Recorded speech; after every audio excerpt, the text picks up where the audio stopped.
Hello and welcome back to another video. In this problem, we're told a homeowner mows the lawn every Wednesday afternoon. And we're asked to sketch a rough graph of the height of the grass as a function of time over the course of a 4-week period. So on our y-axis, we're going to have the height of the grass, and this is over t time.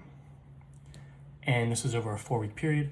So let's just say this is Sunday, this is Sunday, this is Sunday, this is the 4th Sunday, and then this is the 5th Sunday at the end of the 4th week. This is a 4-week period.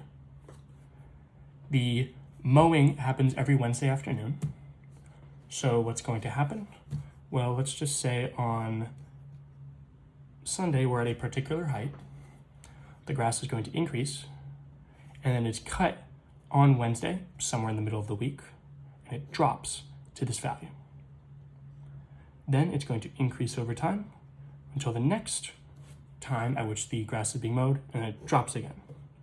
And this pattern repeats itself over each week until we're at the 5th Sunday and it's at the same height as the 1st Sunday. This is the general shape of the graph. My Sundays weren't exactly perfectly spaced, so it doesn't look the same every time, but you can see that the general shape of the function is equal in each of these sections because we're doing the same thing every week.